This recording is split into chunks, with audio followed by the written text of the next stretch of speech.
5 rules to improve all of your tricks. 3. Break down one trick into 4 phases. When I watch one trick, I break down the trick into 4 phases to analyze it. 1. Approach. 2.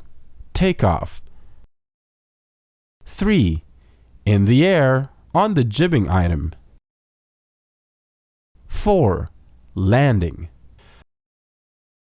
These 4 phases show us which part of the rider made a mistake. For example, each trick is created through all these steps as one process, right? So, if the rider didn't make the trick, the coach can find out the cause of the failure from the first process, which is approach. If the approach was fine, then we look at the takeoff. Takeoff was fine?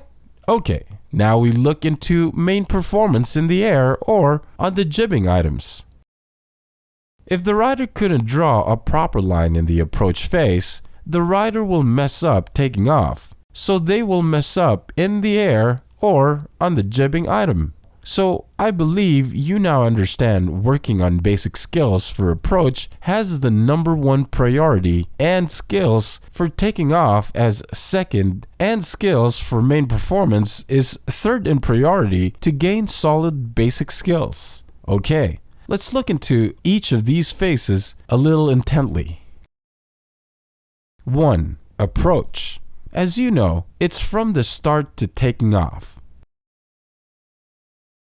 Straight air is just going down straight in this phase, so pretty simple.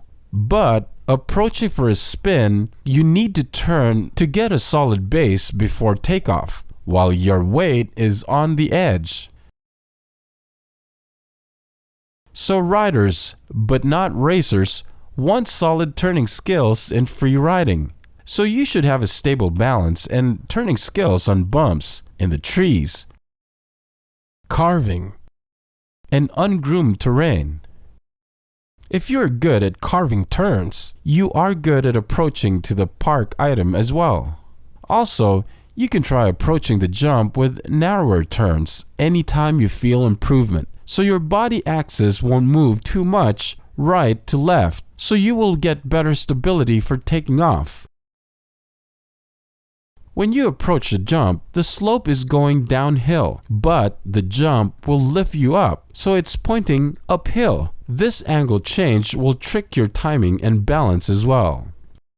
As many of my students, beginner and some intermediate level riders, typically start getting low when jump starts pushing them up, I can understand that it's preparation for them to pop, but the crouching position absorbs force from jump and the rider will be compressed.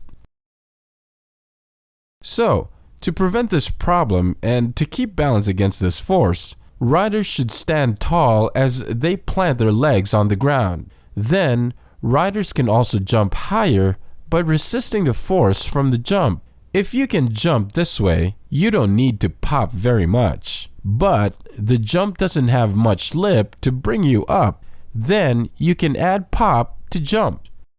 And we can't ignore talking about speed on approach.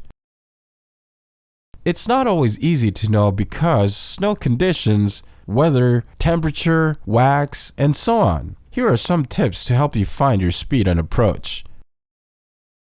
Watch others jumping. Where do they start from? How many speed checks were given? Approach and stop at the lip. When you stop at the lip, check how high and how far you are from landing. Grab a snowball and throw it to the landing. Then examine the line it flew. Approach and stop beside the jump. When you stop beside the jump, check how high and how far from the lip to the landing. Then wait to watch other rider as they hit jumps. When you get right picture, then it's your turn. Try finding a start point where you don't need a speed check. You can add a few speed checks, but don't do it beyond last 10 meters before the lip. You don't want to lose balance during the last 10 meters by changing edges by leaning right and left. So, try to prevent unnecessary speed checks. Want to learn more with us and want more challenges? Watch all video tutorials that are only available on our website. You will get more of the world's best theories to solve your problem and boost your snowboarding skills. Get the world's best coaching methods based on the coaching of national level athletes. Boost your snowboard intelligence with us. Snowboard Dojo Wiz, an expert coaching intermediate snowboarders.